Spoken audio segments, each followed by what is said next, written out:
My fusion system, fusing 1,000 chickens at the start. Chapter 261, Join Mount Creation. Captain Labyrinth, I told you to go back to Vermilion Town and think about my offer, and it seems that you've thought about it for a long time. Watson poured a cup of jade-colored tea for Labyrinth while they were in Black Moon Castle on Mount Creation's summit. He spoke with a playful expression. The Black Moon Knights guarding the top of the World Tree discovered Labyrinth and the others as soon as they entered Mount Creation. The Black Moon Knights led them to the summit after questioning why they were there. Labyrinth's last visit had been 10 days ago, and more than 3 months had elapsed on the mountain. Watson had used the spring of life water from the World Tree that he had fused. He had transformed more than 1 million people on the mountain into angels or demons, granting eternal life upon them. As a price, most of the water from the spring of life had been consumed. However, Watson did not care about it. Instead, he decided to recruit more Black Moon Knights. There had been less than 100 Black Moon Knights in charge of guarding Black Moon Town. However, Mount Creation was home to more than 1 million people. A few dozen people would not be enough to protect it, so Watson teamed up with the mayors of various towns, including Sylvan. He declared his plan to grow the Black Moon Iron Knights by recruiting members from each town. Everyone agreed with his suggestion. After all, they could not go on without Watson. After Black Moon Knights had grown to 100,000 members, they would form legions of 10,000 members. They would have 10 legions. The original Black Moon Knights could command those legions, and their vice-commanders could be chosen from people from various towns or the lesser manors. Elvira, a genius from Torch Town, was made the vice-commander of the First Legion. Her excellent fire elemental swordsmanship was enough to destroy a city, and that had earned her the nickname Red Angel. Monty Town's Anna and Ron had been promoted to vice-commanders of a Black Moon Knights Legion. They were gold-tier veterans, and they had a unique advantage over others after entering the platinum tier. Many people had performed extraordinarily well when they rose to the platinum tier in a single step, no matter if they were transformed into an angel or a demon, including those who progressed from bronze to iron tier. Watson was not stingy when it came to those people. They were all outfitted with platinum tier weaponry and armor. During the monthly training, there was no limit to the number of medicinal plants that they could consume. They also had the wise counsel of Antonio and Sylvan, the two elites. One could argue that only Mount Creation had such treatment in the entire kingdom. Labyrinth was sitting on a soft, comfortable chair at the time. He was dumbfounded as he peered at the tea that Watson had given him. Watson's tea was, without a doubt, of the highest quality. He could not help but swallow his saliva due to the aroma it emanated. The speed of his circulation had risen tenfold simply by smelling the combat aura that coursed in his veins. Young Master Watson, I am here for the discussion that we did not finish the last time. I've decided to purchase weapons, armor, and medical herbs produced by Creation Mountain on behalf of Vermilion Town. Labyrinth took a tentative sip from his teacup as he spoke. The smell of the tea cascaded down his throat and oozed from every pore on his limbs. He could not help but moan in comfort. He had eaten a fruit from a roadside tree the last time he visited Mount Creation. As a result, he had progressed to gold tier. He had taken a sip of the tea, and the combat aura in his body had grown many times stronger. He was ecstatic at the thought of his strength rapidly improving. However, as he reflected on the event he had witnessed outside, the joy in his heart gradually subsided. He could still see the scene from when he had climbed the mountain. The groups of angels hovering in the sky and the massive tree that blocked the sun were the indications that the mountain's growth had well exceeded his expectations. How many weapons and medical herbs do you wish to buy, Captain Labyrinth? At that moment, Watson's voice interrupted his fantasy. I've brought 200,000 gold coins with me. I want to buy 100 platinum tier items at 1,000 gold coins each. It was the price that we agreed on last time. As for the medical herbs, I would like to get the ones that could boost my and my subordinates' strength. If you don't have them, then I'll buy the sun gem fruit that I ate last time. I am willing to pay a reasonable price for them, Labyrinth spoke slowly as he took another sip of tea. Bang! A huge explosion erupted outside just as he was finishing his sentence. A weird red layer blanketed the clouds in the sky, causing a continuous explosion that created dozens of kilometers-long clouds that covered everything. The powerful tremors shook the entire Black Moon Castle, including the walls and the ground. His fingers trembled slightly as he held the teacup, and he stared out the window in astonishment. What happened? Nothing. My master had just advanced to the diamond tier recently. That's what happens when he uses his diamond tier magic. Don't worry, my master will practice outside every day until he is accustomed to it. You are referring to the astrologer? I remember that he was a platinum tier mage many years ago. His power has not changed in years because he drank from the spring of life in the forest of eternity. How did he get to the diamond tier so quickly? Simple. The potion I made with water from the spring of life lifted the curse that had plagued my master. Oh, yes, I do have something to tell you, Captain Labyrinth. I have created a world tree on Mount Creation. If you want water from the spring of life, I can sell you some. However, I can't sell you the potion that I made from it. Labyrinth's fingers trembled as Watson explained, and the teacup fell to the ground with a crash. He did not look shocked. He could not keep up with Watson's conversation. If Antonio had progressed to the diamond tier, everything would have been fine. After all, he was the kingdom's best mage. It was not that difficult to find a way to break the curse on his body. However, it was a little ridiculous to create a world tree and produce a large amount of spring water to do that. Everyone in the kingdom knew that the spring of life was only available in the Elven Kingdom. It was their most precious treasure that even the king of the Holy Dragon Kingdom could not get. So, how did Mount Creation have it? Despite how ludicrous it seemed, Labyrinth believed it in his heart. He had witnessed innumerable angels hovering outside. Mount Creation had only created a large number of angels 10 days before that. It appeared that creating a world tree was not an impossible task. Young Master Watson, I want to. Labyrinth finally spoke after a little pause. He was there to help Vermilion Town join Watson's business as a partner, but he changed his mind. He wanted Vermilion Town to join Mount Creation to become a subsidiary of Black Moon Town. A business partner could only spend money to buy supplies there. If they became a subordinate, then they could receive free benefits from Watson. However, he would have to obey Watson's orders if they were to become a subordinate town. It was not impossible, especially if they get rewards like water from the spring of life or a transformation to an angel. What are you thinking? Watson asked. Boom. They heard another explosion before Labyrinth could answer the question. He looked out the window. What happened? Is that the astrologer working on his magic again? No, that's the platinum tier mages and manners around Mount Creation. They use it once every 2 to 3 days to water the crops and herbs. People from Torch Town are also using their platinum tier special ability to increase their speed in forging weapons. As you may have known, the weakest person on Mount Creation is also a platinum tier elite. It is quite common for them to make a lot of noise when they are doing something. Watson blinked. His voice was not loud, but his words were thunderous. It caused Labyrinth to fall into a daze. Everyone on the entire mountain was platinum tier. He thought that Watson had only created a group of angels. He did not expect Watson would allow everyone on the mountain to compete for their advancement. What kind of concept was that?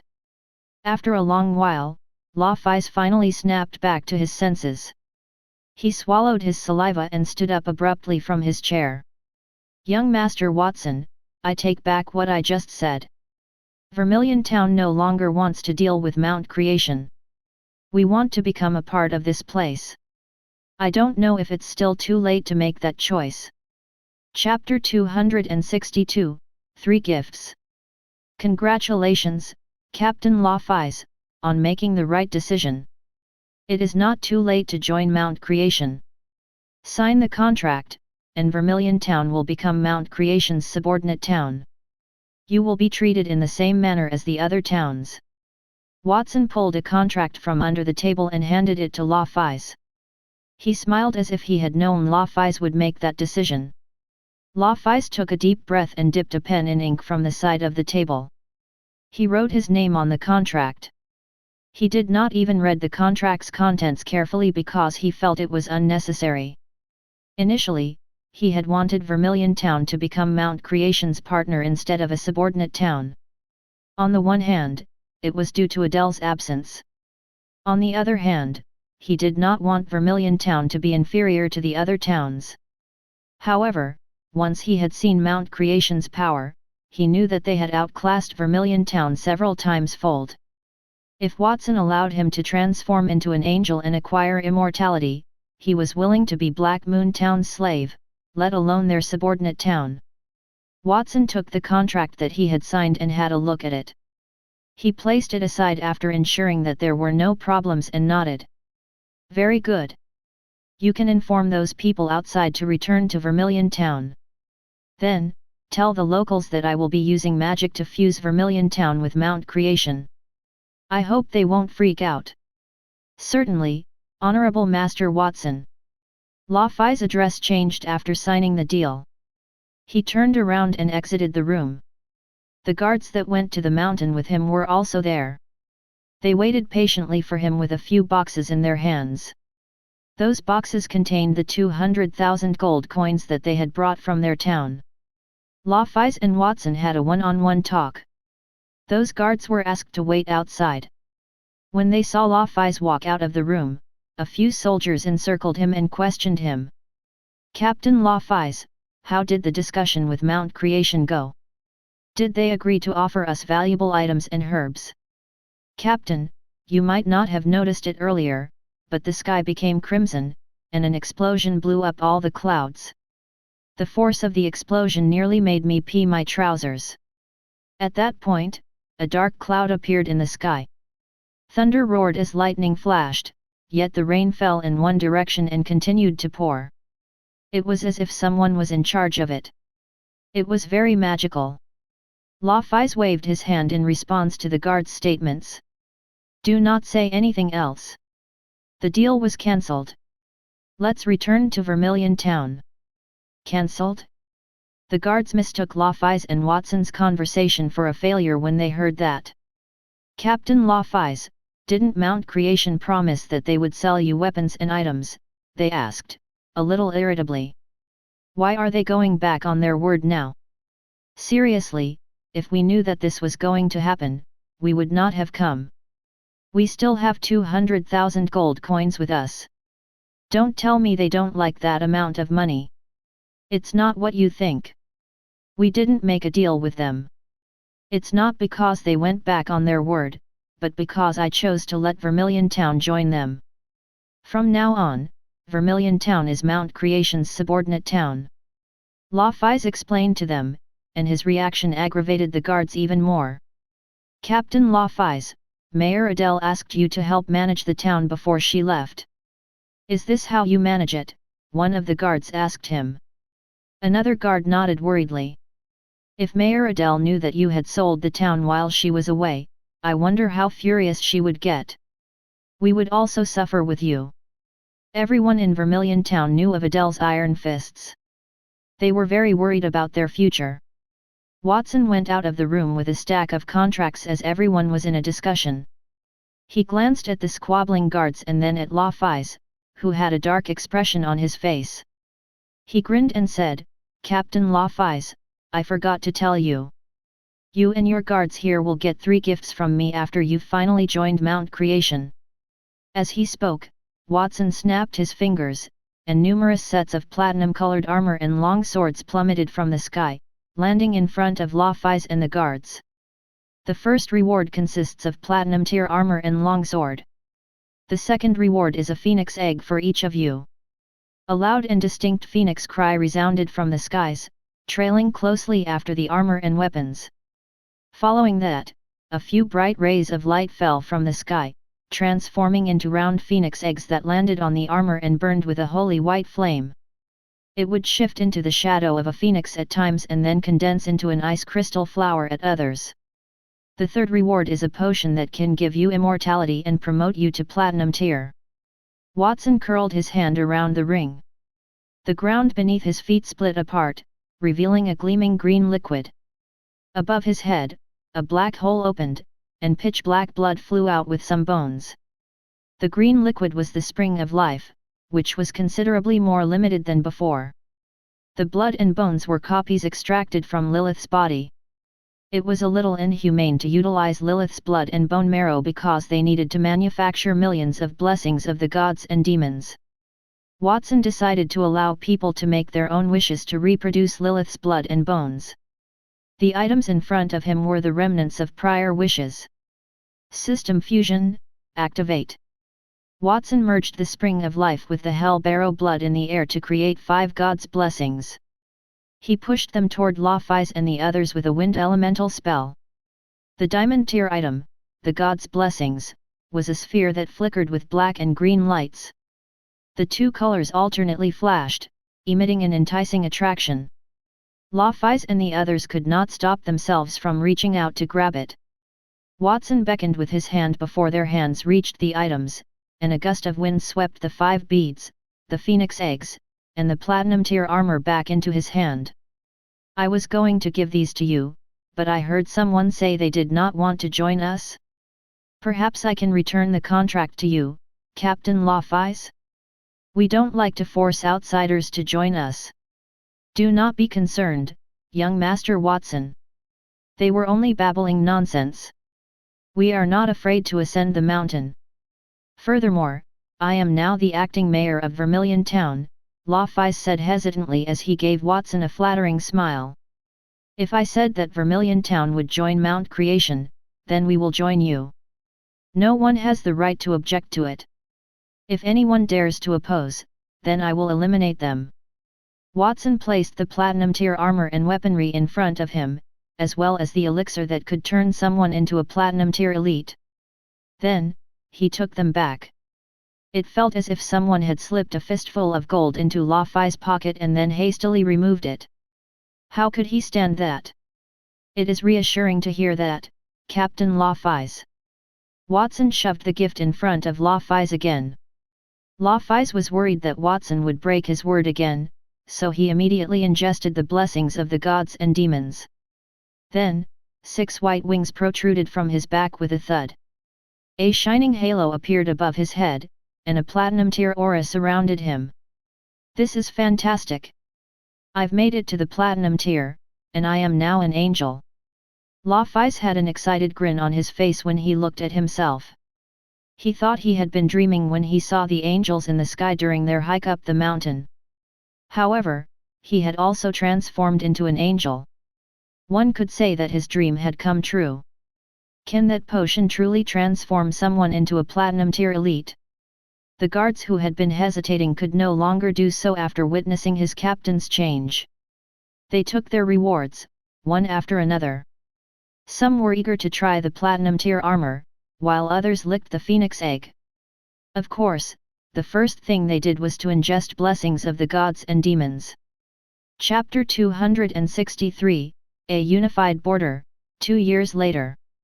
Didn't you say that you are not willing to join Mount Creation and that you would suffer if you did? If you are not willing to join us, why did you consume young Master Watson's potion? Laphise discovered that his buddies had eaten the blessings of the gods and demons, they had also evolved into angels. He pursed his lips. Captain Laphise, have a look at those. If Mayor Adele were here, she would undoubtedly agree. I could only guess her response. I did not mean to go against it, a guard explained as he retracted the angel wings on his back. He massaged his platinum tier armor tenderly. You're right. Who said anything about not going up the mountain? Did anyone say something like that? I did not. The rest of the guards played dumb. They were concerned that Adele might become enraged if they accepted those rewards, but they no longer give AD*MN. Adele's thoughts had nothing to do with them. After all, she could not make them advance to platinum tier or provide them eternal life. However, Watson could do it. If someone had told them before they arrived at the mountain that there was a potion in the world that could turn people into platinum tier, they would have believed those people were insane. They had changed their mind, they realized just how foolish they were. Shameless. Labyrinth adjusted his attitude and walked swiftly toward Watson after snorting coldly at his subordinates. "Young Master Watson, thank you so much for giving me these gifts," he said politely as he knelt on one knee. "I shall travel to Vermilion town right now and tell the people there to join Mount Creation." "Go ahead, I shall wait for your good news." Labyrinth stood up and bowed deeply to Watson again as the younger man waved his hand. He turned around and flew away from Mount Creation, accompanied by his 4 subordinates. They had used the magical route established outside Mount Creation when they arrived, but since they had advanced to Platinum tier and became angels, they could use their wings to fly instead. They wanted to experience that feeling since they had just advanced. Watson stretched his back as he watched Labyrinth and the others left. He said, "I knew that Vermilion town would join the Mount Creation. The border will be unified when Mount Creation merges with Vermilion town, as I had predicted. My plan for the border's transformation will come to an end, and I can go to the royal city without any worry." He tilted his head to look at the distant sky, which was in the direction of the center of the Holy Dragon Kingdom. He had never forgotten that the king had sent Moriarty to destroy the border. He had not left because he was worried about his family and friends in Black Moon Town. However, everyone on Mount Creation had advanced to Platinum tier, and they had also obtained immortality.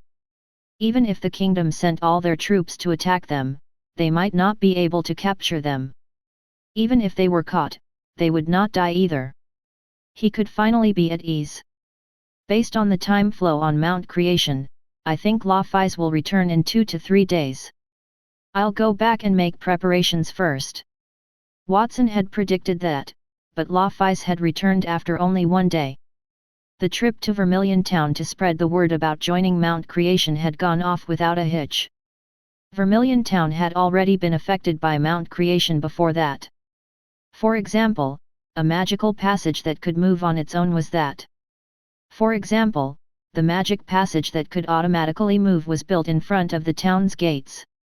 There was also the enigmatic platinum tier material discovered in the initial hot stone mine. Those objects had always seemed magical to the locals. That wonderful feeling was projected onto Mount Creation after they learned that those things came from the mountain. That was not the most crucial point. The fact that Labyrinth and the others had returned to town was the most essential thing. They had a halo above their heads, which symbolized that they were angels. They were also in platinum tier armor and had a rare treasure, the Phoenix egg. Would the rest of them obtain a set of platinum tier armor as well? They would not be able to get even a sliver of iron on the armor, let alone the platinum tier armor. Would they be able to make it to the platinum tier? Even more so, they were unlikely to accomplish that in their lifetime. Platinum tier armor was already equal to that of the king. There were only a few platinum tier elites in the kingdom.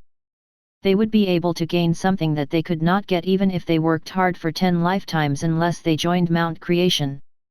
Who could possibly refuse that offer? Even if Adele were there, she would make the same choice too. Plus, Adele had left Vermilion town for the royal city, there was no one to stop them. Within 2 hours, everyone in town had approved the plan to join Mount Creation and become a subordinate town. They went home and waited for the time when their town would be fused with Mount Creation. Then, Labyrinth hurried back to Mount Creation to give his report. Watson did not hesitate after receiving Labyrinth's report, he immediately started the fusion. He fused Vermilion town with Mount Creation, transforming it into a town south of the mountain. When that was done, all the towns and borders along the border were merged into one, and they were under Black Moon Town's control. That day was not only a historic day at the border, it was also a day that would go down in the Holy Dragon Kingdom's history. The legend of Watson and the Black Moon Knights would spread over the entire continent from that point onward. That day was the 31st of the first month of the 222nd year of the Holy Dragon calendar.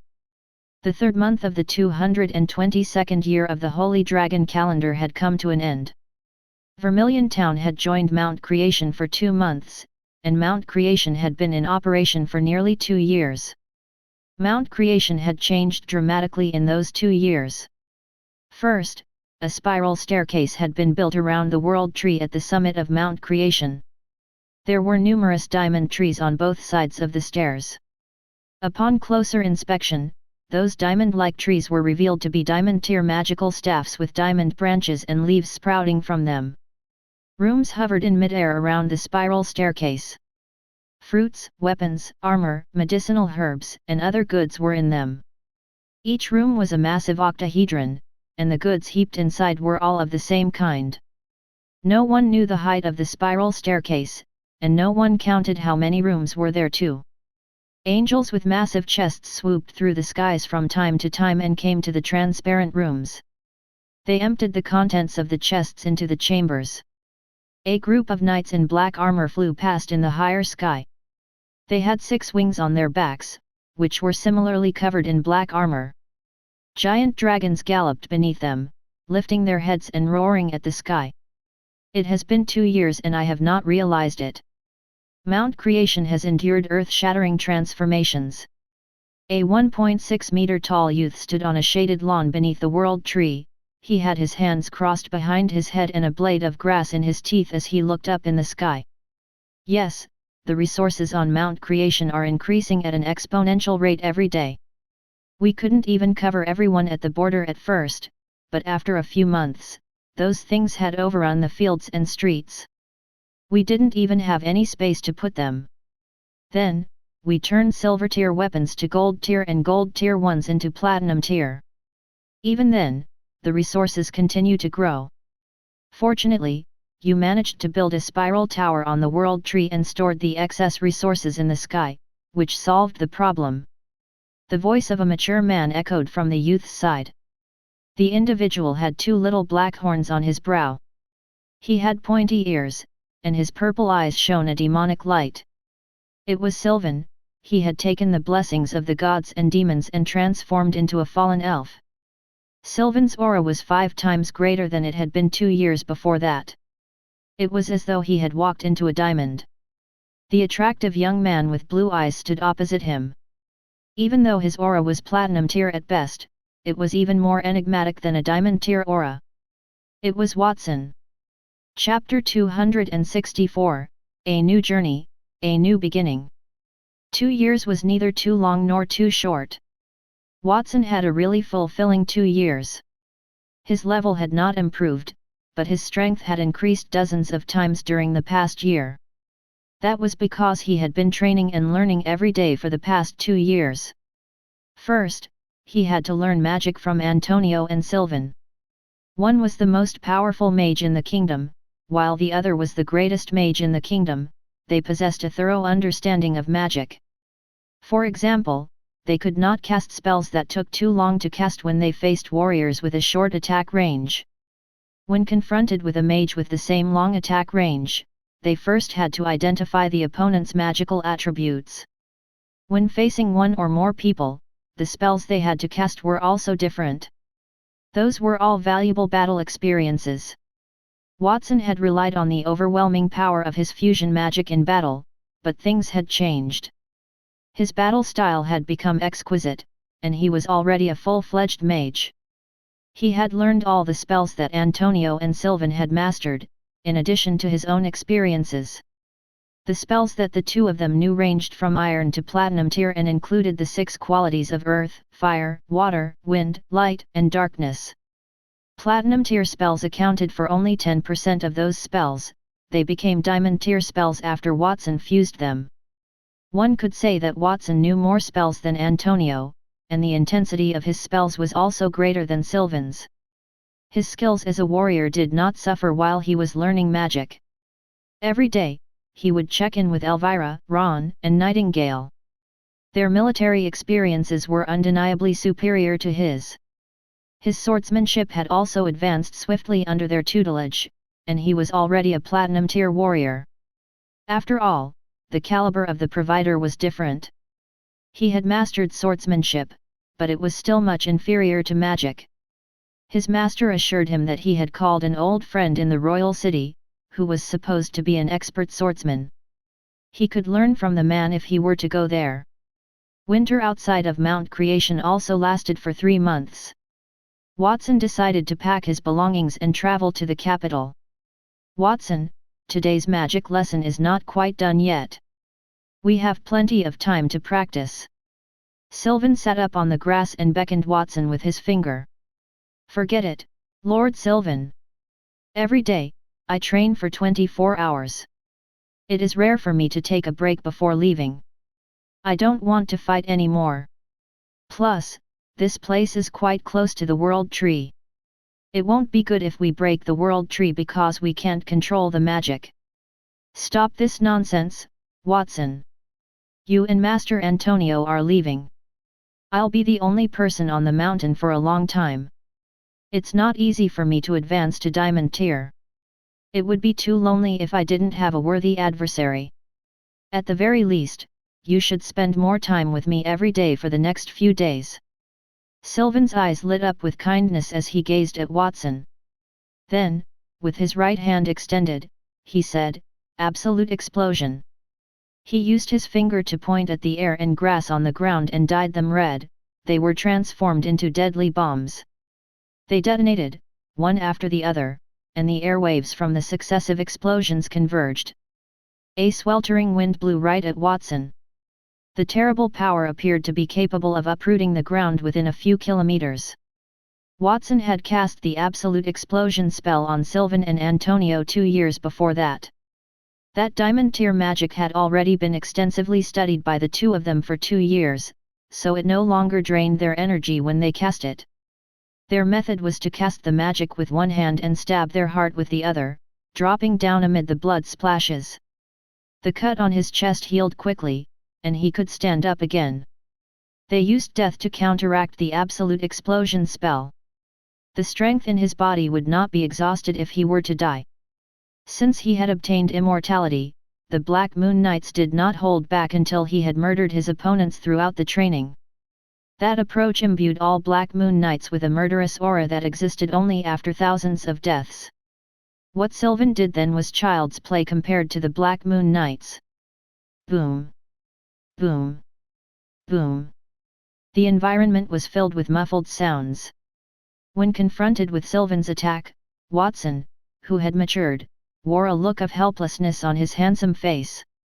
Then he drew his arm from behind his head and elevated it. Perfect seal! The flames and explosions that had filled the sky fell silent with a swoosh as they spread to Watson's surroundings. Then they quickly condensed into a small red dot that vanished into the air. It was as if nothing had changed, the surroundings were still alive with birds and flowers. "You can't use the absolute seal, Watson. If you use that ability, neither you nor I will be able to use magic.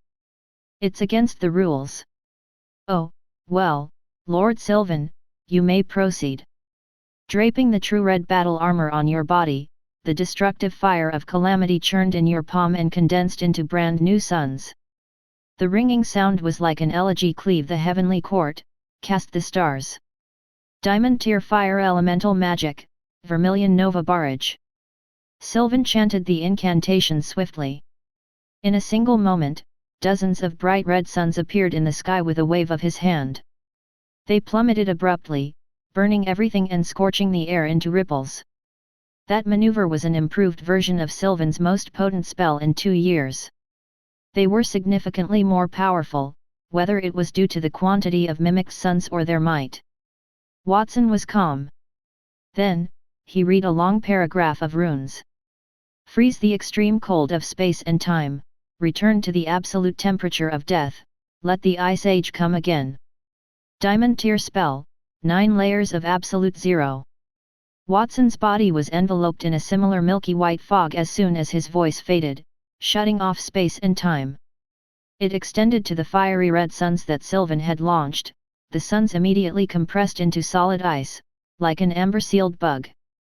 The ice shattered, and the suns inside shattered as well, turning into a red streak that would not melt. That was one of the diamond tier spells that he had combined with the platinum tier spells that Antonio and Sylvan had taught him. That spell would cast Absolute Zero 9 times in a row, and the combined power was enough to destroy everything. Therefore, it was called 9 layers of Absolute Zero. Sylvan's magic was instantly overwhelmed by the amplification of the lone script to the spell. The lone script that Watson had discovered in the Dragonspine Snow Mountain was the language of an ancient race, angels and devils. Watson could use it after his transformation into an angel. It could boost the rune's impact on magic. If he used the runes and not the same magic, the difference in power would be 2 to 3 times greater. Watson, you are not allowed to use the runes either. We must use human language in our chants. The duel has to be fair. Fair, do you understand? It's just like when I entered the diamond tier and mastered absolute defense, and I have never used it on you, Sylvan complained. He looked dissatisfied. During those 2 years, he and Antonio had taught Watson and vice versa. Watson's magic was fused with theirs and passed on to them. He could advance to the diamond tier within 2 years because of the spells that Watson had fused.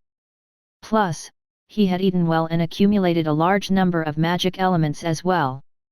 He had only mastered the absolute defensive spell after entering the diamond tier. As the name implied, no attack could break his defense as long as he had used the absolute defense spell. However, he could not use it in an attack.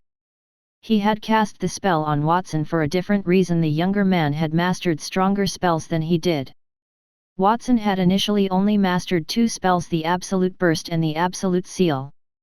Watson had also learned Absolute Time Freeze and Absolute Defense as a result of Antonio and his lessons. In addition to those criteria, Watson had combined all of the Platinum tier spells he had learned with other qualities, resulting in a slew of new ones. For example, his Absolute Magic Immunity spell could negate the opponent's magical effects, and the Absolute Hits spell could counter all attacks, no matter combat techniques or magic. There was also the Absolute Sight spell, which could prevent him from being blinded by fog or any other distracting spells, and the Absolute Luck spell that could bring him luck all the time. In those 2 years, Watson had fused more than 40 types of diamond tier spells. If they were not diamond tier spells, their power would still be more than that of an ordinary diamond tier expert. Therefore, Sylvan simply banned all the spells. Otherwise, Watson would use them to end the battle all too quickly. All right, Lord Sylvan, as you wish. Watson had no choice but to obey Sylvan's instructions and abandon the lone tongue. Instead, he began to chant the spells in human language. Within a short while, a slew of platinum tier spells materialized all around him. All 6 attributes were present: earth, fire, water, wind, light, and darkness. For example, the summoning of the giant rock golem, the simplified version of the Vermilion Nova bullet that Sylvan had just used, and the super large black hole. The spells were combined to form a flood of elements that surged toward Sylvan. Aside from magic, Watson also used the law of domain beneath his feet. They overlapped and turned into layers of halos that wrapped around him, illuminating him as if he were a god. After a long while, Watson, this is a magic competition. Why are you using the law of domain that is unique to platinum tier warriors? You can also release spells of the 6 basic elements, but not the 7th element, the chaotic elemental magic. You also can't use the platinum tier ring on your finger or the platinum tier armor on your body. If you use it, you'd be breaking the rules. Watson shrugged helplessly and rose from the grass when he heard Sylvan's babbling. You won't let me use this or that, Lord Sylvan. Why don't you just tie my wrists and ankles, and I'll let you hit me without retaliation. Chapter 265, Heading to the Capital. Forget about it. I'm not going to fight you anymore. I'll be the first to say that I am no match for you. Your progress is far too rapid. You have gone from being not my match to being able to smash me in just 2 years. The Sword Saint, I believe, is the only person in the kingdom who can take you head-on. Sylvan waved his hand dejectedly after he heard Watson's words. The dignified border count had bowed his head and admitted defeat to a 12-year-old boy. It would be great if that were heard anywhere in the kingdom. That sort of behavior was fairly common on Mount Creation. I have heard Lord Sylvan and Master talk about the Sword Saint. Is he a powerful man? Watson inquired. He is the only person in the Holy Dragon Kingdom who has openly entered the Diamond Tier. Would you say he is strong? Sylvan did not respond directly. Instead, he responded with a question. Watson's eyes widened with interest. So, who is more powerful, the Sword Saint or my master? Antonio had been trapped at Platinum Tier due to the Spring of Life's curse. He was on the same level as the Sword Saint since he had advanced to the Diamond Tier. It was difficult to tell who was stronger between those two. Of course, the Sword Saint is stronger. There is no comparison at all. Contrary to Watson's expectations, Sylvan shook his head. A nostalgic expression appeared on his face. The Sword Saint is the most powerful person in the entire kingdom, and he is also the most talented person I have ever met. Oh, of course, I have to exclude you. If Master Antonio is a genius, then the Sword Saint is the genius of geniuses. He became a Silver Tier warrior at the age of 12, and since then, he has made significant progress until he reached the Diamond Tier. Furthermore, he reached the peak of the Diamond Tier as soon as he entered it. Watson, you should understand my hatred for the king. Aside from the fact that his Dragon Knight Legion is extremely formidable, the reason I have not made a move in such a long time is that I am terrified of the Sword Saint. Watson's face was filled with amazement as he listened to Sylvan's comments. Who is this Sword Saint, and why is he so powerful? To put it another way, Master Antonio had no defense against a sword attack from the Sword Saint. He should be able to endure 3 sword attacks now that he has entered the Diamond Tier and mastered several formidable spells. Was that a joke? Watson understood that the higher one's cultivation, the more difficult it was to advance further. The wider the separation between various people, the longer one would stay in the same tier. It was not rare for 2 people to be at the Diamond Tier and for one of them to be able to kill the other instantaneously. However, Sylvan went a little too far in claiming that Antonio could not survive 3 sword strikes from the Sword Saint. His master, after all, was a magnificent man whose fame rocked the Holy Dragon Kingdom. He had roughly 1,000 magic spells under his control, but it seemed like those spells could not withstand 3 sword attacks from the other party. How powerful was the Sword Saint? Watson would be on his way to the royal city, and Sylvan's comments piqued his interest about the road he would take soon. Sylvan, you are an annoyance. I haven't seen you in a while, and you've already told Watson about my past. Don't you know how to protect your teacher's reputation? An old disgruntled voice echoed from behind them. Watson turned his head to see that it was his master, Antonio. He was carrying a 1-year-old girl on his shoulder. She was sucking on a pacifier and touching Antonio's gorgeous face with her tiny pink hands. "Uncle, play with me," she said in a baby voice. "Angel, be good. I wish to speak with your brother. I will play with you later." Antonio smiled at the young child. His wrinkles were pinched like chrysanthemums. Angel, the little girl, was only a year old. She was Watson's younger sister. Edward had always wanted to give Watson a sister, but his plan was only realized after he and Catherine had transformed into angels. Angel was born into the angel race, and she was a pure-blooded angel with 12 wings. As an angel, Angel's strength was at Platinum Tier, and she had shown a strong talent for magic. Her family considered her their hope for the future because she could learn magic from Antonio pretty swiftly. They even thought that her achievements would surpass Watson's. Antonio adored the little girl, he was like her grandfather, and he accompanied her daily. "Brother." Angel's huge, bright blue eyes twitched when she heard Antonio mention Watson. She immediately lit up as she approached Watson, the 12 small white wings on her back spread open before she flew out of Antonio's arms. She landed in front of Watson and opened her arms to greet him. "Hug, brother." Watson seemed helpless as he hugged Angel. Even though he was no longer the youngest child because he had a younger sister at home, that sister seemed quite attached to him. She would let him hug and play with her whenever she saw him. Watson, you have spent a long time on Mount Creation, and it seems like winter has come and gone outside of the mountain. You can travel to the capital the next day. No, you might as well leave later, you can return Angel to me now. Master, you're not going to the capital with me. Watson was even more speechless when he noticed the envy in Antonio's eyes when he stared at him. Antonio had taken an unhealthy liking to Angel. He even wanted to chase him away because of that. Antonio would take her with him, but his parents would never agree to that. I wish I could stay here indefinitely. It is a shame, I have been away from the capital for so long. It is time for me to go back. Antonio averted his eyes from Angel, his face darkened. Watson, you are not like me. You still have the right to choose. Are you sure you want to visit the capital? Based on Mount Creation's current strength, even if you don't go out, you can still live here happily for your entire life. If you do go out, it will cause more trouble.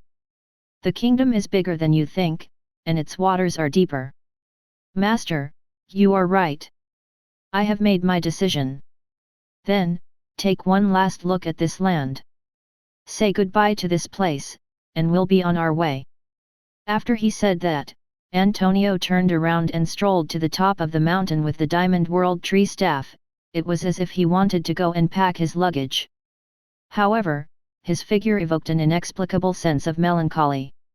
Watson seemed to sense something when he saw his master's back. He twitched his lips, but in the end, he was hesitant to say anything. An hour later, at the foot of Mount Creation, Watson and Antonio had gathered their belongings and stood in the path that connected Mount Creation to the outside world. The person sending them off stood in front of them. Remember to listen to Master Antonio on the journey to the royal city, Watson. Take care. Nindi, his second sister, was the first to emerge from the mob and embraced Watson. Nindi had matured into a capable leader of the mages in 2 years. Her chestnut hair fell to her waist, and her mature face was well defined. She exuded an inexplicable aura. Watson, I believe it is best to dispatch the Black Moon Knights to accompany you on your journey to avoid any risk. We can send 1,000 knights with you. Vincent, Watson's eldest brother, was the second person to bid him farewell. His eldest sibling was like a mountain. His physique exuded a dreadful sense of oppression, and his bulging biceps crammed his black platinum armor to the brim. If Nindi was an unpredictably violent sea, then his eldest brother, Vincent, was a towering mountain that one could not scale. Thank you very much, eldest brother and second sister. I will pay attention to Master's words. You must take care too. There's no need to send the Black Moon Knights with us. Very few people would harm us, not with my current strength and Master's power. It would be a bit pretentious to send the Black Moon Knights with us. Watson had a faint recollection of his eldest brother and second sister's appearance back then. His brother almost married a young woman from a manor because he had wanted to protect their family. In the end, it brought disaster for their family. His second sister had joined the Mage Guild in Monty Town. The guild's elder, Folson, had pushed for an attack on Black Moon Castle, and she was taken hostage too.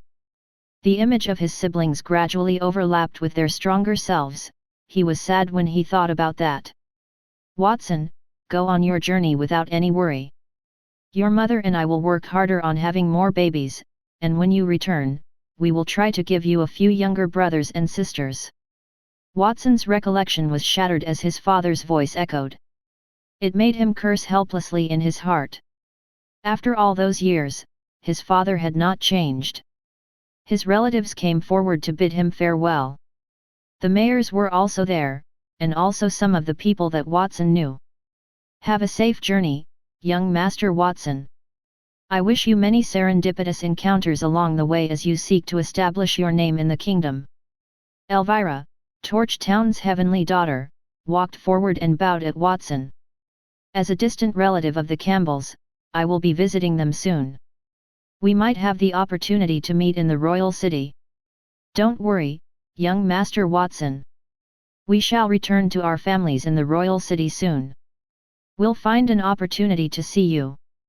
Aside from André, the mayors of Mount Creation's towns Geraint, Lubin, and Laphise were sobbing gently. They appeared reluctant. The people on Mount Creation were quite lucky to have met Watson in such a short period. Not everyone was so fortunate. Can I accompany you to the royal city, Watson? Nightingale was the one who posed the question. She had just turned 18, entering the most beautiful period of a woman's life after 2 years on Mount Creation. Watson could feel her longing expression in her pitch-black eyes, so he turned around and said, I am sorry, Miss Nightingale. I will be there to take the Royal Academy's test. I am there to be a student rather than a tourist, so, Watson, take Nightingale with you. After all, you and your master can't go on the road without someone to serve you. Sylvan, who was also sending them off, interrupted. It is customary to bring 1 or 2 handmaidens with you. When an average suburban noble goes to the royal city to study, they do the same thing too. This is about a noble's dignity. But Watson had wanted to say something when Sylvan interrupted him again. I am the border count. I hope you can bring Nightingale with you. You won't deny my request, right? Very well. Watson had no choice but to agree. I will go prepare the carriage, Nightingale said, first with a grateful gaze to Sylvie and then with a look of uncontrollable excitement. Then she walked down Mount Creation. The other individuals who saw her go, particularly the maids, were not pleased with the outcome. They screamed, We don't want to leave you, young Master Watson. We'll be lonely without you. Watson was forced to choose a maid named Denise from among them to serve him and Nightingale. Most of them would not know Denise's name, but her other name was quite well known, Envy. She knew all about the royal city as she was the former queen's personal maid. Therefore, it would be quite handy to bring her with them. Watson wanted her to return there for a visit. Watson followed Antonio after he had chosen his maid. He stepped forward as he took one final look at the familiar and gorgeous backdrop of Mount Creation. It was time for a new adventure. Chapter 266, The City of Adventurers and the Buried City. Creak, creak. The horse carriage travelled on a gravel road flanked by towering trees. Those trees were much inferior to Mount Creation's platinum or even diamond tier trees.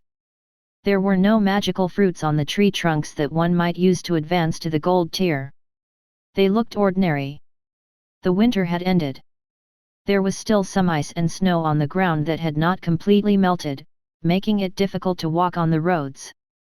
It would be great if Mount Creation had paved routes to the kingdom's various villages. At the very least, the roadways would be easier to walk on. I can even charge them a fee. Watson leaned against the carriage's window, taking in the view beyond. He yawned out of boredom. Of course, he knew that was impossible because the border was Sylvan's domain. He could integrate the border into Mount Creation upon Sylvan's agreement. However, it was different outside the border. The king's domain laid beyond the border. Someone would undoubtedly report him if he dared to fuse the area without the king's authorization. The king's army would await his arrival. The first city they would reach was the City of Steel, part of the king's domain. It was approximately 2 days away from the border. Another moniker for that place was the City of Adventurers. It was named that because the city was teeming with explorers. Most of the legendary adventurers in Misty Forest were from there. Other than the border, most of them were willing to go to one other place outside the City of Steel. It was a ruin named the Underground City Maze. That ruin had lasted ever since Landar I established the kingdom about 400 years before. Experts speculated that the ruin had existed thousands of years ago, and it could even be older. Its massive construction was the size of a city. In addition, another legend was mentioned in the underground city. A few decades ago, the most powerful person in the kingdom, the Sword Saint, was still quite young, He had been there to investigate. He descended to the underground city's lowest level and received a holy weapon. People said that the Sword Saint had become the most powerful person in the kingdom because of his ability to clear the dungeon. The rumor about how he would amass a large amount of wealth and reach the peak of his life after clearing the underground city's 100th level spread like wildfire. Of course, other than the Sword Saint, no one else had managed to clear the underground city's dungeons for the past few decades. Each level had many magical beasts, and they could regenerate after a period. Many adventurers only wanted to kill those magical beasts to make some money. Young Master Watson, even though the winter has ended, and the Holy Dragon Kingdom is entering spring, it is still very cold outside. Please sit in the carriage so that you won't catch a cold, Denise said. She was one of the Demoness Bandit Gang's original members. She wrapped a cowhide blanket over Watson's legs. Watson is a platinum tier elite. Is he afraid of changing weather? When she heard Denise's comments, Nightingale, who was driving, turned around. Her eyes sparkled with envy as she saw Denise covered Watson with a blanket. She wished she could trade places with Denise. Watson had arranged for her to stay outdoors because she was skilled, and Denise knew the kingdom better.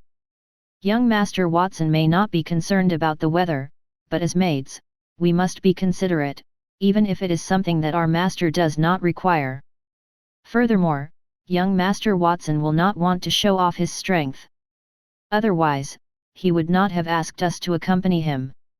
It's obviously better to choose the Black Moon Knights to escort him, Denise explained slowly.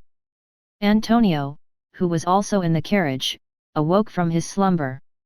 He rolled over and fell asleep again. A satisfied smile was on his face. Watson nodded. Miss Denise is right. I only have one request for this trip, and that is to keep a low profile. After all, we are going to the royal city to investigate the king. If we attract any attention, our enemies might ambush us before we reach our destination. I even disguised the wish for the world ring on my hand and transformed the sky-devouring Rat King as an ordinary horse. Nightingale was sitting on Little Grey, the sky-devouring Rat King. If the sky-devouring Rat King ate something, it would divide its body indefinitely and gain food attributes. Watson had permitted it to consume the Golden Flash and Emperor Cluck's blood at irregular intervals, and it duplicated many small dragons and phoenixes. Watson gave the duplicates to his subordinates.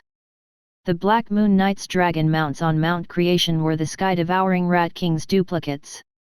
As a result, the Black Moon Knights became an army no inferior to the Dragon Knights. Similarly, they had a large number of phoenix eggs that they could not finish daily. The phoenix eggs had become a consumable item, the same as regular eggs. Watson raised his right hand to show Nightingale the rusty rings that had become grey on his fingers. Nightingale, from now on, just treat me like a normal person, just like Denise did, he said. I got it. Nightingale pursed her lips and switched her attention back to the road.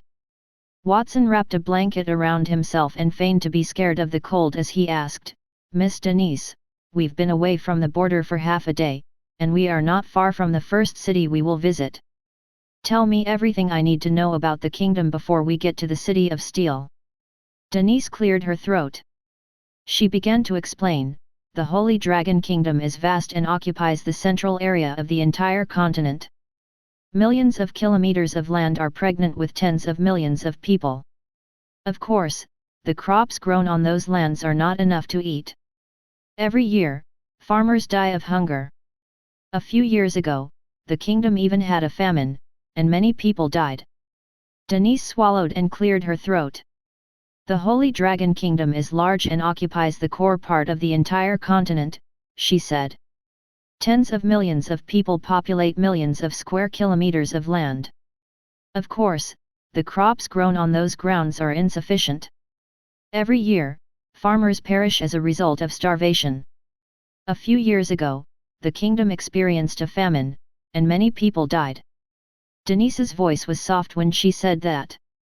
She appeared to be thinking about the beautiful life on Mount Creation.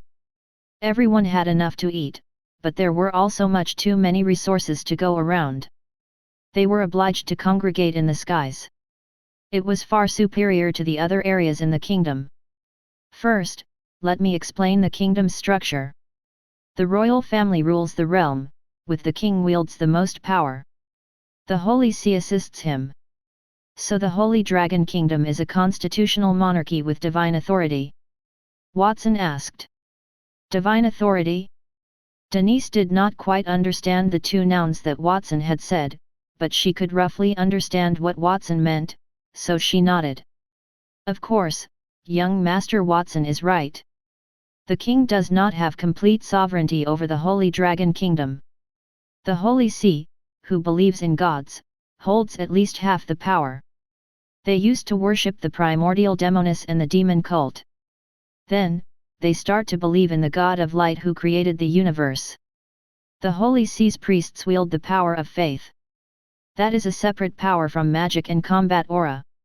It is split into two sections: blessing and curse. It is considered as one of Holy Dragon Kingdom's mainstream training systems. Mainstream? I have never heard of them at the border. Watson rubbed his chin. There were 4 power systems in that world: warriors, mages, archers, and priests. The most common ones at the border were warriors and mages. There were even fewer archers and priests. Only a town like Monty Town had a church, and it was quite modest. Perhaps Sylvan's hatred for the church stemmed from the terrible death of his sister as the leader of the demoness cult. Perhaps he did not want the king to discover his little secret because of the infiltration of the church. Therefore, there were few churches and even fewer priests near the border.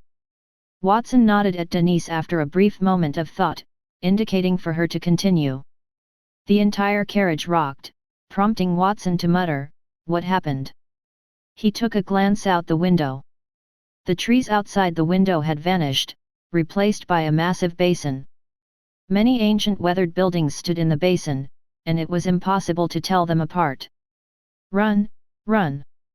A group of 4 adventurers hurried out of a weathered structure, bloodied. A few massive lizards with bright red scales were behind them. Their mouths were spewing hot flames as they chased after the men. Chapter 267, Exploring the Buried City. Arthur, it's all your fault. We've only been to the 10th floor, but you insisted that we go down to the 11th floor today.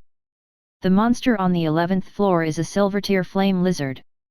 We are no match for it, a girl with a red headscarf and goggles growled. The person she reprimanded was a tanned man with mysterious patterns on his face. He retorted unhappily, "Annie, how dare you criticize me? You agreed to enter the 11th floor. All right, Arthur, Annie, stop arguing. The most important thing now is to escape from those silver-tear flame lizards. There's a mysterious restriction outside the dungeon. They can't chase us past a certain area." The team leader was a middle-aged swordsman with yellow hair, a tall figure with a scar on his face. He seemed to be the leader of that adventurer team. What was surprising was that the swordsman held a rare 2-handed sword in his hand, and his 2 swords crossed in a beautiful arc. He barely managed to block the claws of a flame lizard that was fiercely slapping at him. Bang! With a muffled sound, the tall, yellow-haired man retreated more than 10 meters and shouted, "Leon, give me support. Noble Baldur, the god of light, your devout servant Leon is offering his faith to you. Please show him mercy and bless him so that his courage and strength can be increased." Leon was the youngest man in the group. He had dark hair and a handsome face, and he was wearing the Holy See's unique clothing. At that moment, he was touching a cross on his chest as he murmured something. As his voice fell, a mysterious light appeared in the sky. It connected to the stars in the distance and covered the yellow-haired man's body. The shadow of an ancient god with a light wheel on his back appeared above his head. It instantly enhanced his speed and strength significantly. The yellow-haired man exerted his strength. He flicked the flame lizard's claws with his 2 swords and dug a large rock out of the ground. He threw it behind him as an obstacle. Roar! A few fire lizards used their claws to crush the rock. The shattered dust blocked their vision, they shook their heads.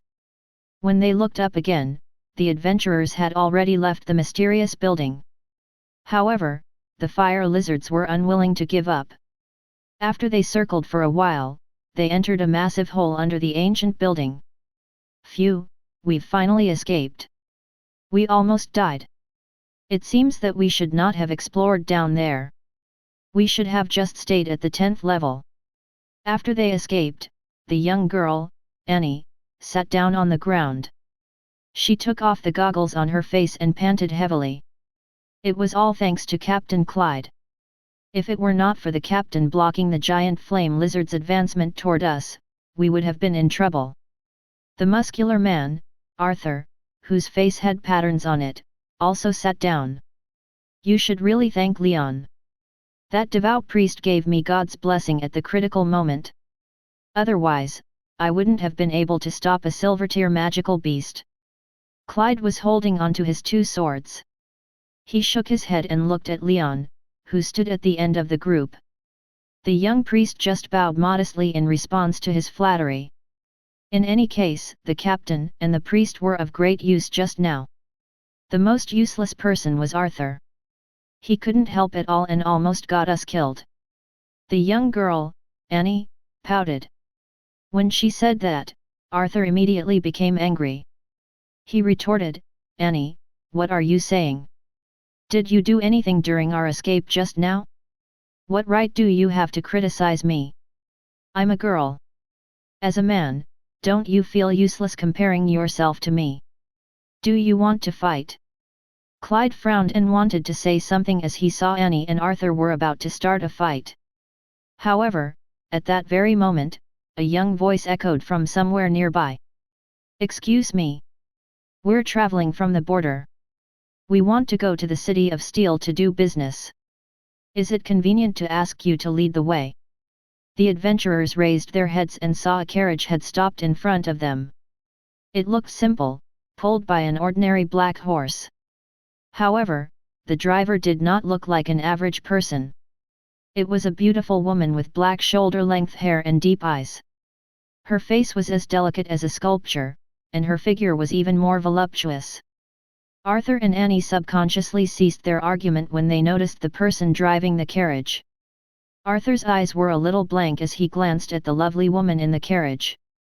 Even Clyde and Leon took a couple more glances at the black-haired beauty. Guys, did you hear what I just said? If not, I'll repeat it. I want to go to the City of Steel. As a reward for escorting me, I'll give each of you a silver coin. At that moment, the carriage's door opened. Watson came down from the carriage with a wallet in his hand. Denise followed behind him. The impact on the adventurer team was much more significant when the two of them walked out. Denise's face was covered in scales resembling a snake. It was not a surprise as she was a former member of the Elven Kingdom and the Fire Elf race. Her eyes and hair were a flaming red, brimming with exotic hues. She was unlike Nightingale, yet equally gorgeous. The adventurer team was mesmerized by two distinct forms of beauty. Simultaneously, they were taken aback by the well-dressed youngster. He was able to enchant two magnificent ladies and an elf to accompany him. Clearly, that youth was not an ordinary person. You said that you are from the border. Where exactly did you come from? Furthermore, you're going to the City of Steel. Why would you want us to escort you? Clyde did not immediately agree with Watson's request. Instead, he cautiously inquired about that request. A silver coin per person was definitely enough to escort them to the City of Steel. It was not a small trade, his team members were only bronze tier. They would not earn a silver coin even if they hunted bronze tier magical beasts in the underground city every day. However, Watson had appeared and said that he wanted to hire him. Based on his adventurer's instincts, he felt that something was off. Since Watson wanted to trade, why did he not bring any guards with him? Furthermore, there was only one carriage, but none of them had any goods in it. He did not think that Watson looked like a merchant. It's simple.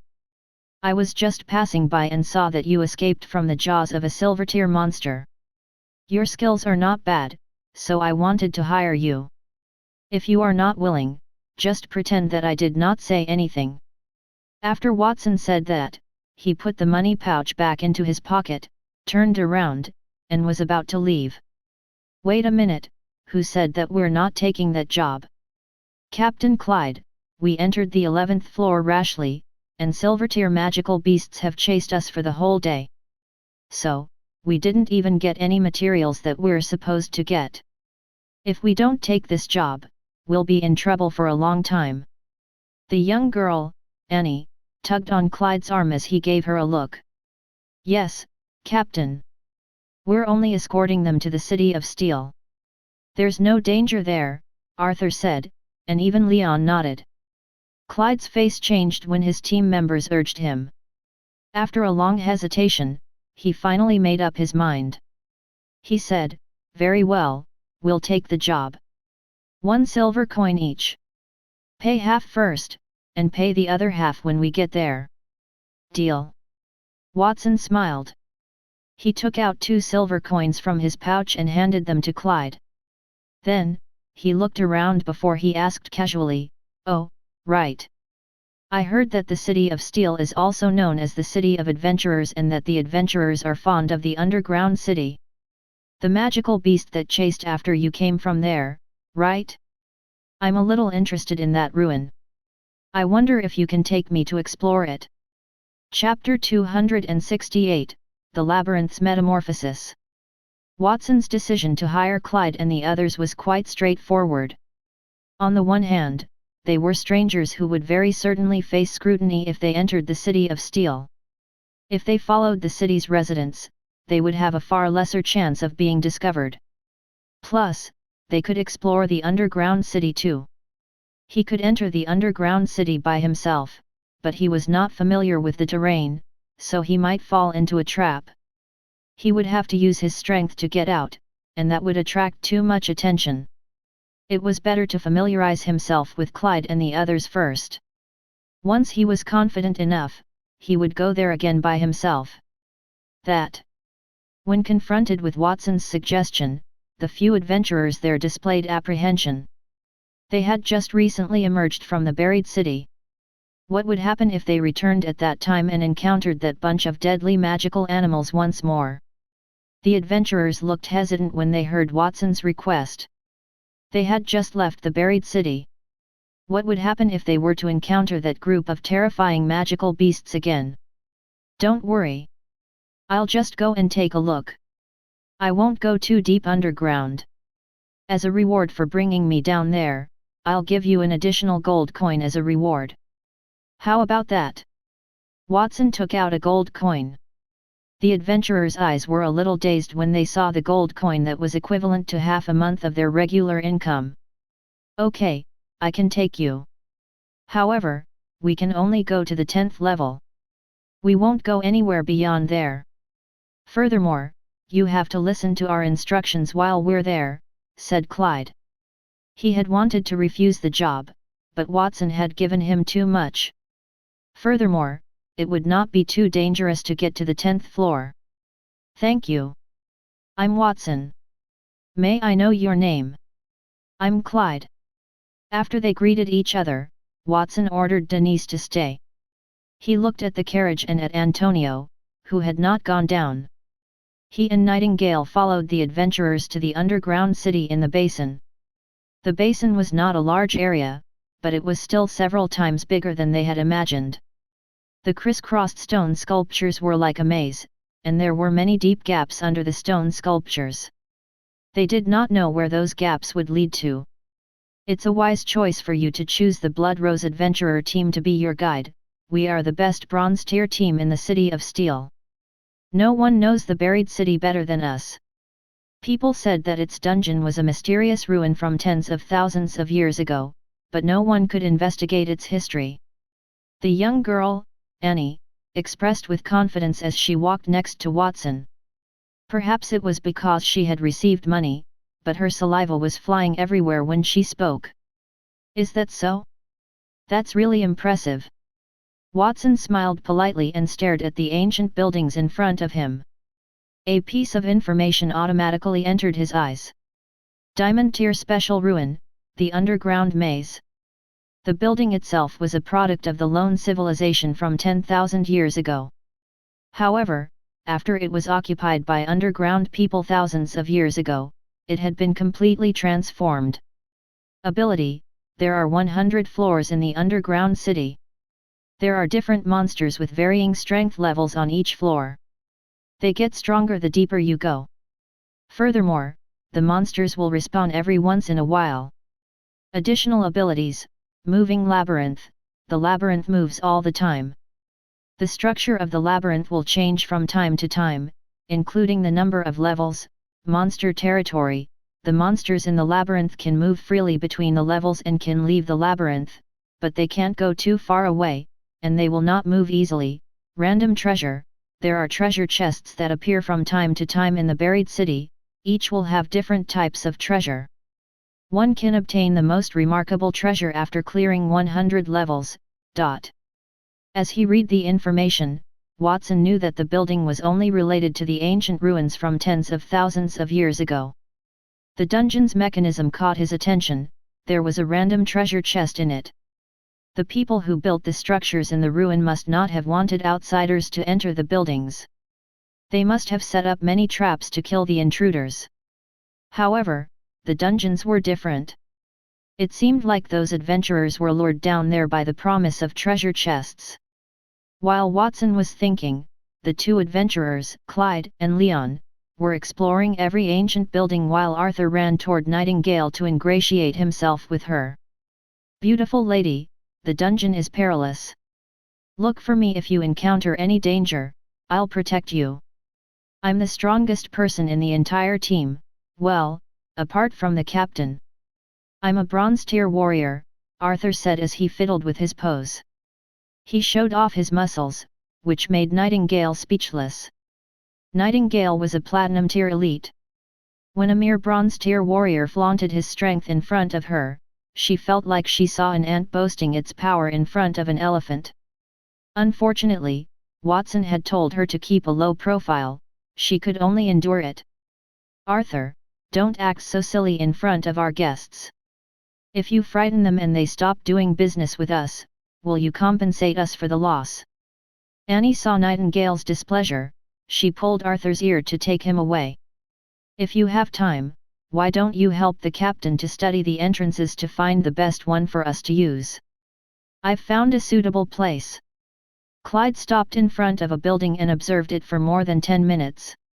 As he crouched, he pointed at the empty space under his feet and said, "Young Master Watson, don't blame me for wasting time. The underground city's structure changes every once in a while. Even if we enter from the same entrance, we might end up in different places. Furthermore, some labyrinth sections are particularly dangerous, so we must identify the direction of those caves." Captain Clyde is a professional, indeed. "Let's go down then." Watson nodded as he entered the cave with Clyde and the others. The cave extended downward diagonally, more than 10 meters deep. One would feel damp and cold as one entered it. Squeak! It was dark, but they could vaguely hear the sound of something crawling. Of course, the darkness was nothing to Watson because he had mastered a diamond tier spell called the Absolute Sight. It was enough for him to see things clearly in complete darkness. It also did not bother Nightingale, a platinum tier angel. On the other hand, the four adventurers could not see the environment in the passage clearly. Annie opened her right hand with a click, and a ball of flame appeared in her hand. Arthur, who was big and strong, took a short bow from his trouser leg before loading it with a few poisoned crossbow arrows. Clyde was a two-handed swordsman, Leon was a priest, and Arthur and Annie were an archer and a mage, respectively. They were well equipped. The monster creeping in front of them revealed its true form when illuminated by the flame in Annie's palm. It was a centipede as big as an arm, encased in an iron shell. It had dozens of feet, and vast swarms of centipedes were huddled together. The black iron shell reflected the faint light under the illumination of the flame. "It's an iron tier magical beast, the iron-armored centipede. Fortunately, it's not a particularly difficult magical beast." Clyde patted the armor on his chest and heaved a sigh of relief. The dungeon's terrain would change at any time, and the magical beasts they would encounter were also different. The magical beasts on the same floor would have different strengths and weaknesses. The giant flaming lizard they had encountered on the 11th floor was a particularly powerful one. Except for Arthur, everyone on the team was relieved because they knew that they would make a lot of money that day. Only Arthur was sad that he could not show off in front of Nightingale. Young Master Watson, the iron-armored centipede is pretty easy to kill. Its shell can be used to make iron tier tools, and its venom glands can be used to make poison. In short, those magical beasts have many valuable parts. As he explained to Watson, Clyde went to the group of centipedes with his two-handed sword in his hand. He slashed most of the centipedes in half with a single swipe of his blade. With practiced movements, he removed the hard shell on the back of the centipedes and the poison glands as well. The others followed suit and quickly collected more than 100 iron-armored centipedes. The other centipedes had disappeared, and the entire passage was clear. Young Master Watson, there's nothing to see on this floor. Let's go to the next floor. Oh, right, I almost forgot to mention that sometimes we'd find treasure chests and medicinal herbs on the walls. However, it doesn't look like we're lucky this round. Clyde was a little disappointed, but he continued to lead Watson downward. He was a frugal person, so he did not forget to collect the materials as he introduced them to Watson. Soon, Clyde led Watson down to the dungeon's 10th floor. Along the way, they passed through many more iron-armored centipedes, bloodthirsty bats, two-headed pythons, and other monsters. However, they managed to kill all of them. Every dungeon level had an obvious fault, which was similar to the holes on the outside. Each hole was more than 10 meters deep. The 10th floor was already more than 100 meters underground. At that moment, the dungeon had gotten darker, but its surroundings were not completely silent. Instead, they heard people. A few sparks of fire appeared in the tunnel that was wider than the one above. A few adventurer teams in iron tier armor and long swords were fighting a 3-meter-tall minotaur with a giant axe in its hand. There were 3 minotaurs, and the 3 teams were dealing with one each. It's a peak bronze tier magical beast, a minotaur warrior. This is a rare magical beast. The minotaur warriors' axes were polished by themselves. In terms of strength, they are not weaker than a peak bronze tier weapon. The 2 horns on their heads are great materials for forging weapons, and their flesh and blood are high-quality medicinal ingredients. Their bodies are full of treasures.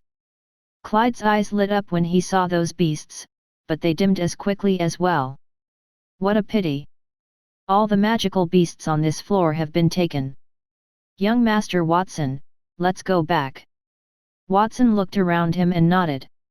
Along the way, he had a preliminary understanding of the underground maze. The monsters on each floor were different, and they were stronger the further down they went. The number of monsters might decrease, and each floor had a passage that led to the next floor. It was very convenient to find them. Watson resolved to explore the next floor on his own. Then, he returned with Nightingale and Clyde. Alas, the magical beasts we encountered were either very weak or had been stolen by someone else. Why aren't there any more powerful magical beasts or a mutated labyrinth? Arthur was carrying a large bag full of materials from the magical beasts they slew. He strolled back to the entrance as he glanced at the graceful Nightingale from time to time and muttered unwillingly. Annie sneered at him. Arthur, what are you saying, you coward? Wouldn't you be the first to run away if we do encounter a powerful magical beast or a mutated labyrinth? As soon as she finished speaking, a loud boom echoed from the tunnel before the entire tunnel shook violently. Chapter 269, The Gold Tier Evil-Eyed Monster. What happened? Annie scanned the area in fear. She noticed that the entire passageway was shaking, and cracks had appeared on the ground and the surrounding walls. Behind her, the adventurer teams fighting the Minotaur warriors had lost their combat strength and fell to the ground after the violent quake. At the same time, the cracks in the ground widened. Some of the adventurer teams, along with the Minotaur warriors, fell into the void and disappeared. The entire 10-story underground area seemed to be collapsing, sinking deeper into hell. Is the labyrinth changing? D***MN it, Arthur, you jinx. I told you not to spout nonsense. Now, the labyrinth's metamorphosis has really happened. Annie's expression changed from panic to fear. The labyrinth's metamorphosis referred to the process of the free transformation of a certain level in the labyrinth when it suddenly connected with another labyrinth on the same level or a labyrinth that did not belong to that level. The metamorphosis represented an opportunity to enter a deeper level quickly. It also represented danger. An unexplored level of the maze might have even more terrifying magical beasts. Run! The passage is not far from where we are. Let's try our best to get up there. Clyde was the calmest in the group. He stood guard in front of Watson and Nightingale, shattering the falling rocks above their heads. Arthur did not dare to say anything else at that time. He shut his mouth and rushed toward the passage with his head lowered. Meanwhile, Leon chanted a mysterious prayer to draw an invisible force from the sky to descend onto everyone there. Thank you, God, for your mercy. Bless everyone with speed. That was a blessing that could significantly increase everyone's speed. Watson had it as well. He seemed weird as he felt the blessing's power. The power of faith that the priest had mastered is indeed magical. It can increase the speed of a platinum tier elite like me by 1/3. If it were a bronze tier spell, the effect on his speed would be minimal. That was because he had mastered the absolute magic immunity spell. It was not only low tier spells, but high tier spells would not affect him as well. However, a blessing could do what those spells could not, so he was curious about the priest's ability. The difference between a blessing and a spell was not only that. The release of a spell was an instantaneous process. Whether it was an attack or a defensive spell, they were formed in an instant. A blessing was different, it had a continuous process, and it could be delivered onto oneself and others, as well. If they had known Watson was contemplating those things as he fled, the adventurers would almost certainly have collapsed. We're close to the tunnel. Everyone, put in more effort. Clyde dashed to the tunnel's entrance. He noticed that the tunnel opening was closing in on him. 100 meters. 50 meters. 10 meters. Clyde's eyes glowed with energy as he realized the tunnel was only inches away. At that very moment, something on the ground broke with a dull sound. Then, his eyesight dimmed as his body descended into an infinite state of weightlessness. No. The hole over his head grew smaller until it vanished entirely. That was Clyde's final sentence. After an unknown amount of time, 2 people climbed out of the tunnel's remains. Young Master Watson, aren't you going to help those people? The 2 people who managed to climb out were Nightingale and Watson. No. We will be exposed if we make a move now. Additionally, the tunnel only collapsed a few meters or a few floors. That is nothing to a bronze tier warrior. It just so happens that I am interested in learning more about the underground city. I believe that there will be something different in its deeper levels. Watson pulled the expensive robe he was wearing and rubbed it repeatedly against the ground and the wall. Soon, it was covered in dust. Nightingale gave him a concerned glance when she saw that. Finally, she stretched out to grab the wall and touched her face twice, pretending to be in a sorry state. She lacked Watson's outrageousness. Ahem, ahem, ahem. The sound of coughing came from the remnants of a rock. Clyde clambered out of the ruins behind Watson and Nightingale. He was limping with 2 swords in his hands. He was taken aback when he noticed Watson and Nightingale were in front of him. How did you 2 survive such a violent fall? We were fortunate. We landed in an area without any falling debris, Watson remarked, clutching his back and appearing to grimace in pain. However, I hurt my back in the fall. My bones feel as if they are fractured. He noticed that Watson and Nightingale were both covered in dust and looked quite miserable. Clyde began calling out to his companions without hesitation. Are you all right, Annie? Arthur? Leon? Clyde used his two-handed sword to brush away the debris on the ground while he called out to his friends. He quickly located his 3 teammates among a pile of rocks. Except for Arthur, who was struck in the head and had his face covered in blood, Annie and Leon sustained only minor injuries. "Arthur, you scumbag! I despise you! Without your jinx, how would we have discovered the labyrinth's metamorphosis? We have no idea how many floors there are in the labyrinth. If the number of floors is excessive, then we may not even make it back alive." Annie complained loudly to Arthur after she climbed out. Arthur, who had been reprimanded, said nothing. He simply curled up in a corner and tore a part of his clothing discreetly to bandage his head. Clyde, unable to tolerate another fight, walked up to mediate the situation. "All right, you guys don't have to worry too much. Perhaps this place is close to the 10th floor, and it's only the 11th floor? We had just exited the 11th floor. At worst, we can simply repeat it. Additionally, the magical beasts here may not be as frightening as the flame lizard we had just encountered." Watson curled his lips and remained silent in response to Clyde's consolation. In his opinion, they were on either the 14th or 15th floor. As if to confirm his words, a terrible roar erupted from a distance in the dark passage, followed by the shouts from several adventurer teams that had fallen in earlier. "Monster! Monster! There is a monster here! We can't go back, we are finished! Someone save me!" Those shouts were mixed with the screams and sounds of fighting. Everyone, including Clyde, shuddered when they heard those shouts. Even Watson and Nightingale frowned. A fireball appeared in Annie's palm, it illuminated the front. Soon, the adventurer teams that were screaming earlier revealed themselves from the depths of the tunnel. There had been more than a dozen people when they fought the Minotaur warriors, only 6 of them were left. 2 of them had lost their arms as they rolled and crawled out of the tunnel. More than 10 Minotaur warriors with metal axes in their hands were behind those adventurers. Thick and white air currents shot out from the beast's nostrils. It looks like the Minotaur warriors had managed to injure those adventurers. Clyde exhaled a breath of relief when he saw the magical beasts emerge from the tunnel. Those monsters remained constant, indicating that their numbers had not fallen significantly. He surmised that the adventurers and Minotaur warriors had perished together. The Minotaur warriors had thick skin and were the first to wake up, which was why they had suffered such heavy losses.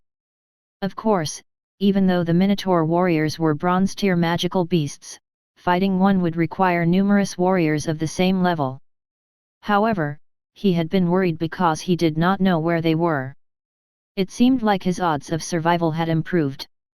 As Clyde considered that, one of the Minotaur warriors on its way toward their location was suddenly snatched by an invisible hand.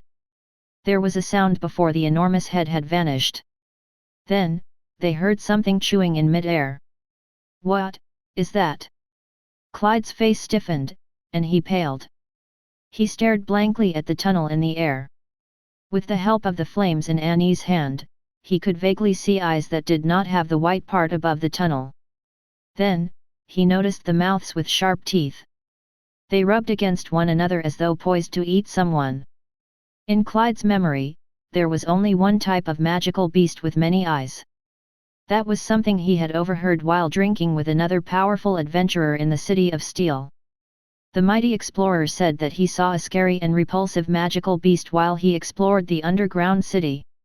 Its entire body was covered in eyes, and he had dubbed the magical beast the evil-eyed monster, and it was gold tier. Chapter 270, Watson makes his move. Gold tier magical beast, evil-eyed monster. Attributes: water, darkness. Abilities: void chains, can trap one or more enemies and transfers the damage received to the enemy. Spirit whip, evil eye casts dark magic to deal soul damage to the enemy. Locked arc lightning, deals large-scale lightning damage that cannot be avoided. Disintegration rays, casts dark magic to disintegrate all matter and deal gold tier damage. Small black holes, creates small black holes that absorb all attacks and deal gold tier damage. Additional attributes: high tier magic immunity, High-tier physical immunity, regeneration, the body can heal even if it's cut off. Parasitic, it can parasitize other creatures and control the host. Watson stared ahead as the monster's attributes appeared in his eyes. That monster's abilities are quite strong.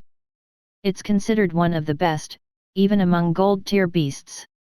It's not inferior to the gold-tier chimera that I've created before. But it looks too disgusting. I don't like it. He entered the underground city because he wanted to see what was in its deepest parts. On the other hand, he also wanted to see if there were any suitable magical beasts there. He wanted to capture them and let the sky-devouring Rat King devour them. Then, he could enrich the variety of magical beasts on the mountain. At that moment, the only magical beasts on the mountain were the Golden Flash, Emperor Cluck, and the sky-devouring Rat King. The selection was a little too sparse. After all, the City of Steel was not located on the border.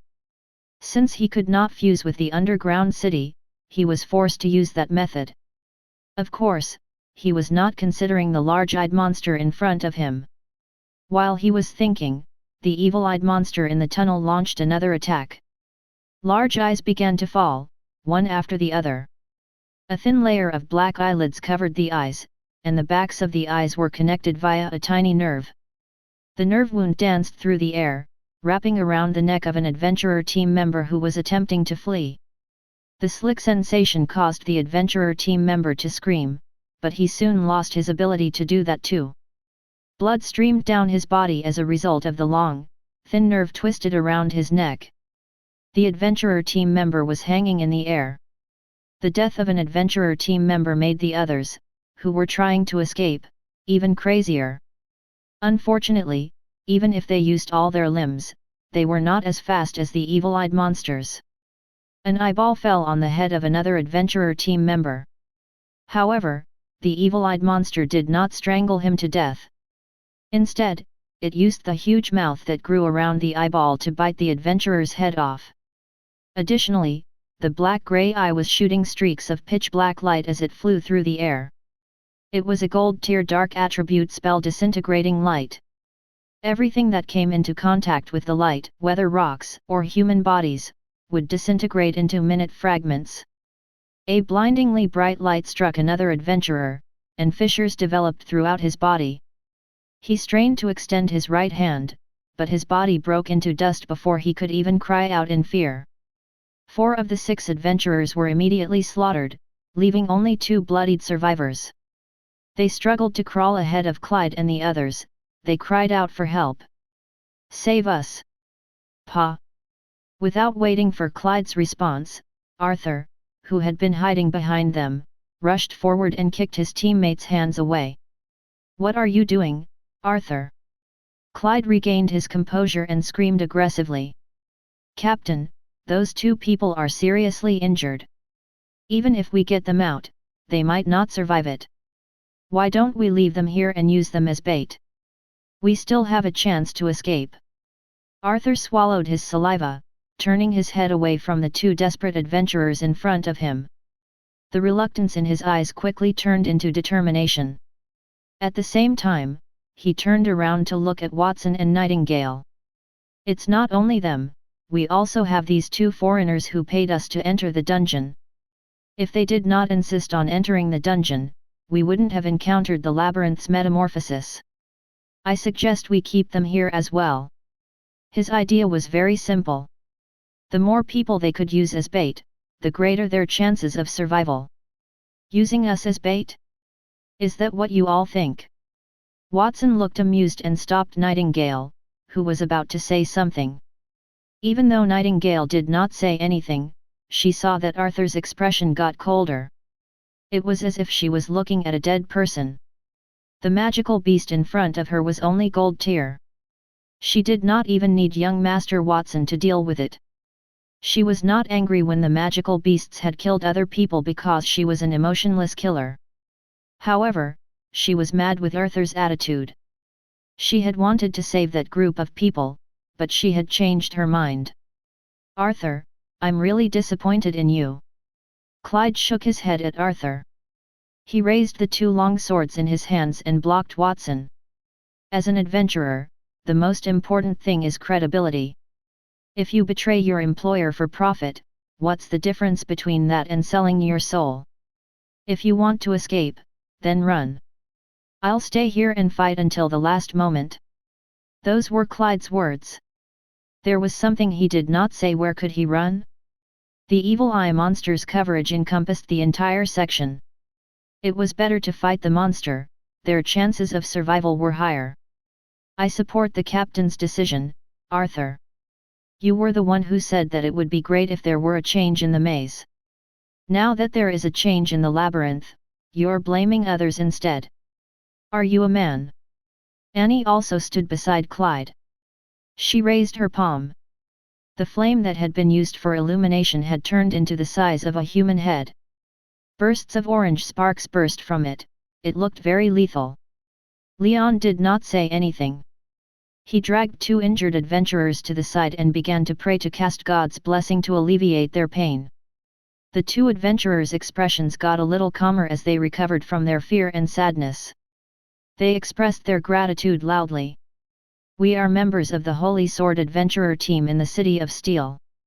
Our leader is the kingdom's most famous swordswoman. If we make it out of here alive, we will report this to the swordswoman and express our gratitude to both of you. Then we will have to wait until we get out of here alive. Clyde roared angrily and suddenly took a step forward. The two swords in his hands drew a cross-shaped sword light. Bronze tier battle technique, cross square cut.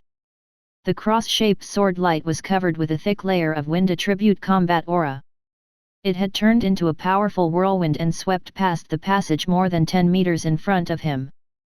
That move shattered the rocks on the ground. Bronze tier spell, explosive flame. Annie quickly followed suit with her own strike. A fireball the size of a human head fused with the sword light in the cross shape to create a layer of flames for the whistling whirlwind. The flame whirlwind shone brightly as it lit up the entire cave. Leon did not sit idle either. He cast the blessing of God to make the attacks of Clyde and Arthur stronger. D*****. Arthur cursed before he joined the fight. The crossbow in his hand shot out like lightning.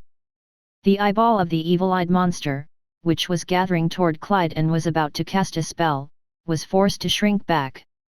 The evil-eyed monster's eyeball, advancing toward Clyde and about to cast a spell, was forced to retract. The four of them launched coordinated attacks. While there were only 4 bronze tier attacks, they were no weaker than a silver tier warrior's full strength attack when combined. However, such an attack would have been futile in the face of the evil-eyed creature. The attacks of the 4 of them were smooth and coordinated. Although there were only 4 bronze tier attacks, when combined, they were not weaker than the full strength attack of a silver tier warrior.